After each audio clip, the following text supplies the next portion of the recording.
Halo semua, nama saya Maria Sylvia Kristanti Seno dengan NIM 210901024. Saya dari Program Studi Kedokteran Hewan Universitas Nusa Cendana. Pada kesempatan kali ini, saya akan menjelaskan tentang proses pembentukan susu pada sapi.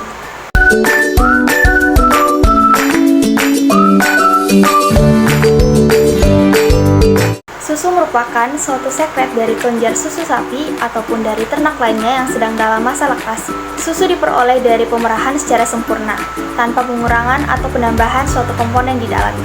Semua prekursor susu berasal dari darah. Ini yang menyebabkan pasokan darah ke dalam kelenjar susu sangatlah penting. Ketika seekor sapi menghasilkan 60 liter susu per harinya, maka 30.000 liter darah telah melewati kelenjar ambing. Nah, bagaimana proses pembentukan susu? Proses pembentukan susu dapat melalui dua tahap. Yang pertama, sirkulasi darah ke dan dari ambing. Yang kedua, sintesis susu di kelenjar ambing. Sirkulasi darah ke dan dari ambing melalui dua sistem, yaitu sistem arteri dan sistem vena. Pada sistem arteri, darah meninggalkan jantung dan mengalir ke bagian belakang sapi melalui aorta abdominal.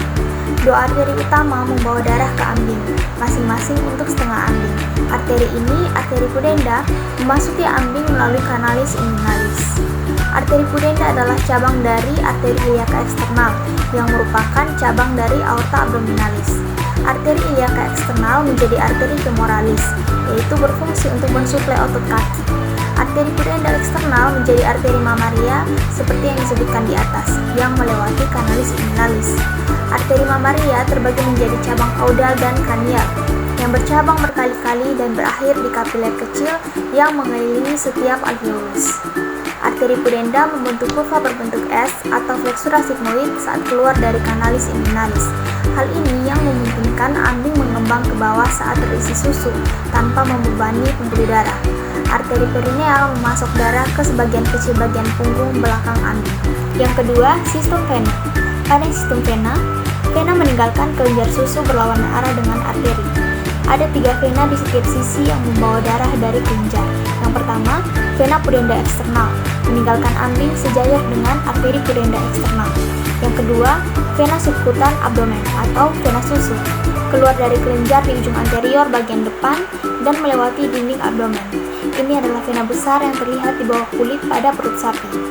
Vena ini memasuki rongga tubuh pada proses siphioideus melalui sumur susu dan akhirnya bermuara ke vena cava.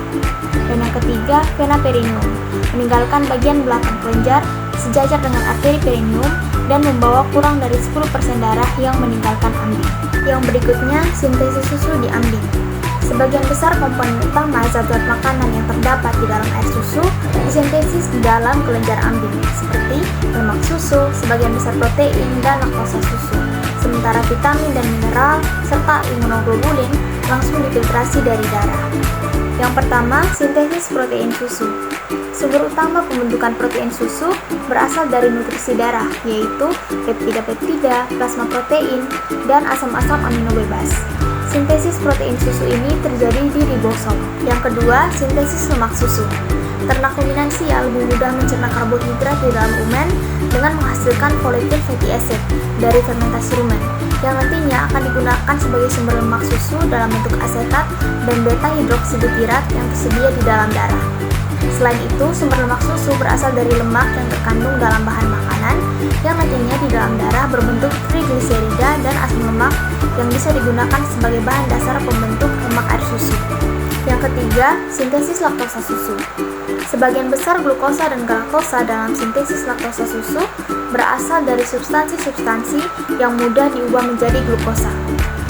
Glukosa sendiri merupakan bahan utama pembentuk laktosa susu karena air susu harus dipertahankan tekanan osmosisnya agar tetap isotonis dengan darah. Maka jika terjadi kekurangan laktosa akan menyebabkan berkurangnya sekresi air ke dalam lumen susu, sehingga hal ini akan mengakibatkan berkurangnya produksi susu. Laktosa di dalam kelenjar ambing dibentuk oleh aktivitas dari laktosa sintetase. Proses laktasi dimulai ketika anak sapi menghisap puting susu ibunya. Ketika anak sapi menghisap puting susu ibunya, mekanoreseptor yang terdapat di puting susu akan teraktivasi dan mengirimkan sinyal ke hipotalamus untuk merangsang hipofisis posterior dan anterior. Hipotalamus akan merangsang hipofisis posterior untuk melepaskan hormon oksitosin, dan hipofisis anterior melepaskan hormon prolaktin. Pelepasan prolaktin menyebabkan kelenjar mamae mulai memproduksi susu, dan oksitosin yang dilepaskan berfungsi untuk menstimulasi sel-sel mioepitelial yang ada di kelenjar mamae untuk berkontraksi sehingga susu dapat dikeluarkan.